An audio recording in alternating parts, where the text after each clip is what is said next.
सन्मान्य व्यासपीठ, व्यासपीठावरील मान्यवर, वंदनीय गुरुजन वर्ग आणि येथे जमलेला माझ्या बालमित्र मैत्रिणी व देश बांधवांनो, आज 26 जानेवारी म्हणजेच आपल्या भारताचा प्रजासत्ताक दिवस.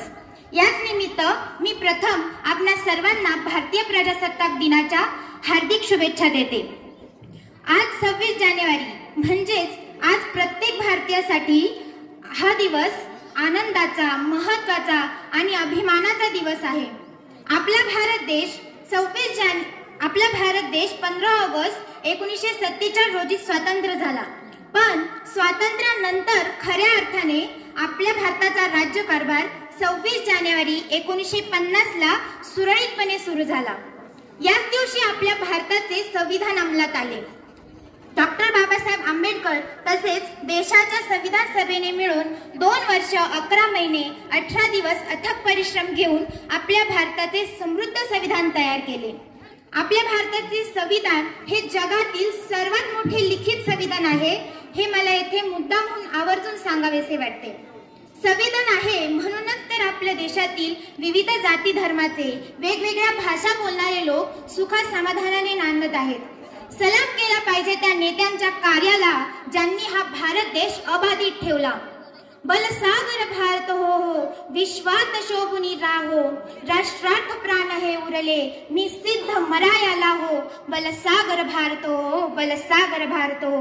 ही कविता आपण मरेपर्यंत विसरणार नाही. ही कविता आपल्याला राष्ट्रीय एकता आणि राष्ट्रीय सेवेची प्रेरणा देते. आपला भारत देश आज फार शक्तिशाली राष्ट्र बनला आहे. कोणत्याही देशाने डोळा वाकडा जरी केला तर त्याचा डोळा काढायला 1 मिनिटही लागणार नाही, हे निश्चित. For a great success we need a lot of confidence, patience, knowledge, perseverance and hard work. म्हणजेच तुम्हाला जर यशस्वी व्हायचे असेल तर तुमच्याकडे जिद्द, संयम, ज्ञान, चिकाटी आणि कठीण परिश्रम हवेच. आणि हेच गुण अंगीकारून जर तुम्ही सर्व भविष्यात पुढारी नेते जर झालात तर गरिबांच्या कल्याणाकरिता त्यांना घरे, शेती उपलब्ध करा. देशाच्या सरकारी पैशाचा उपयोग देशाच्या कल्याणासाठी, विकासासाठी करा. कारण आपल्या देशातील शेतकरी सुखी तर देश सुखी हाच खरा मंत्र आहे. शाळा हे समाजाच्या विकासासाठी निर्माण केलेलं एक संस्कार केंद्र आहे आणि त्याच संस्कार केंद्राचे अधिपती म्हणजे शिक्षक हे आहे.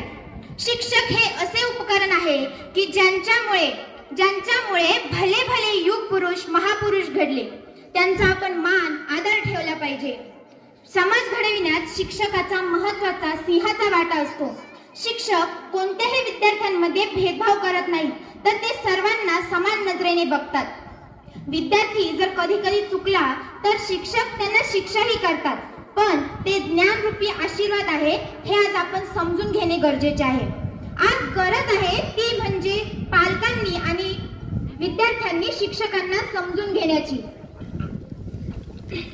शिक्षण म्हणजे समाज सुधारणा होय, पण तेच शिक्षण आज आपल्याला संस्कारक्षम विद्यार्थी घडविण्याची हमी देणारे शिक्षण हवे.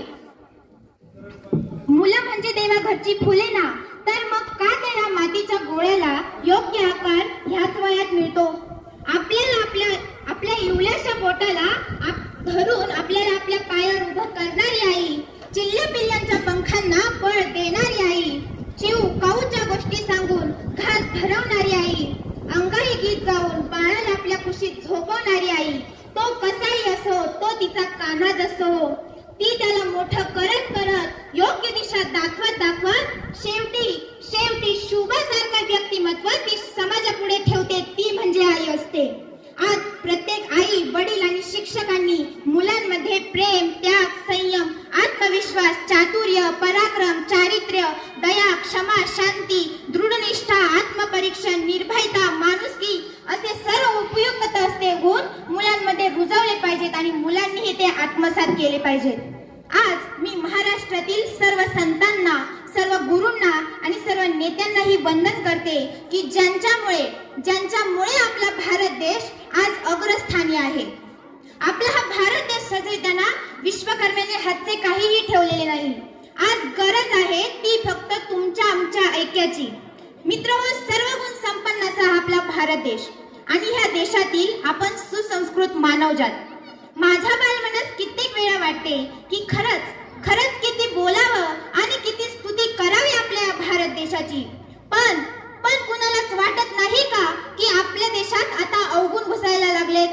मला हे बोलणं न पेलणार आहे, पण मित्र हो तरी पण मला हे क्षमा मागून बोलावंसं वाटतंय।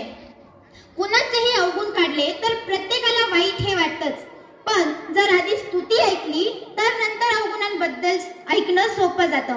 हे मी जास्त विस्तारित रूपात सांगणार नाही, कारण उशीर झालेला आहे, माझे भाषण लांबेल। खरंच आपला भारत देश स्वातंत्र्य होऊन किती वर्षे झाली हो? आपला भारत देश स्वातंत्र्य होऊन किती वर्षे झाली? आपला भारत देश प्रगती करत शिखर गाठायला आलाय, पण देशातील जातीय दंगली, धर्मपंथ यावरून होणारे वाद, पक्ष, बेरोजगारी, जमिनीचे वाद, शिक्षकांचे विद्यार्थ्यांशी असलेले वागणे, विद्यार्थ्यांचे शालेय जीवनातील संस्कार, सरकारी कर्मचाऱ्यांचे हाल, जातीय आरक्षणे, वेतन आणि या सर्वांमध्ये चालणारा भ्रष्टाचार हा मूळ देशास लागलेला एक महाभयंकर रोग आहे। आणि हे सर्व पाहिले की मन माझेच नाही तर तुमचे सुद्धा शून्य झाल्याशिवाय राहत नाही। आणि मग विचार येतो की हाच आहे का आपल्या स्वप्नातील भारत देश? हाच आहे का आपल्या स्वप्नातील भारत देश?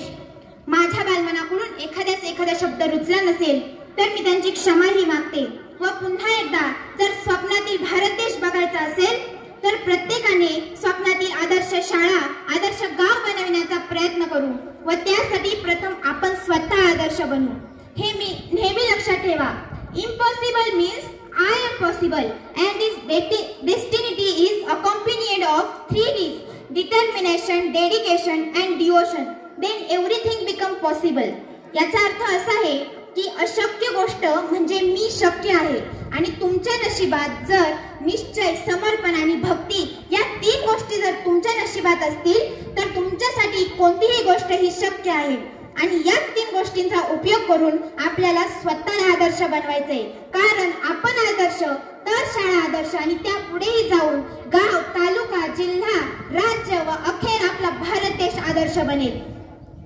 व हेच आदर्श असणारे गुण जर आपण अंगीकारले तर हीच आपल्या भारत देशाला मानवंदन असेल।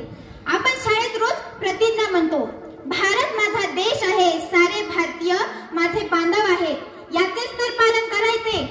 अनेकता में एकता इस देश की पहचान है, अनेकता में एकता इस देश की पहचान है, इसलिए मेरा भारत महान है, इसलिए मेरा भारत महान है। कशाला होतील जातीवरून वाद? एक दिवस सर्वांचा धर्म भारतीय असेल आणि सर्वांची जात भारतीय असेल। आज संविधान दिन आणि या संविधानाने तर देश चाललाय। येणाऱ्या शतक महोत्सवी वर्षात आपला भारत देश एक महासत्ता राष्ट्र असेल। शेवटी जाता अटल बिहारी वाजपेयी यांच्या शब्दात इतकेच सांगून जाते, हम जिएंगे इस भारत के लिए, हम जिएंगे इस भारत के लिए, मरेंगे भी इस भारत के लिए, और मरने के बाद भी गंगा जल से बहते हुए अस्थियों को कान लगा के सुनोगे तो यही आवाज आएगी, जोर से बोलो, भारत माता की, भारत माता की। हम जिएंगे और मरेंगे, हे वतन तेरे लिए, दिल दिया है जान भी देंगे, हे वतन तेरे लिए, दिल दिया है जान भी देंगे, हे वतन तेरे लिए। एवढे बोलून मी भारत मातेला वंदन करते आणि माझे लांबलेले भाषण आवर्ते घेते। जय हिंद, जय भारत।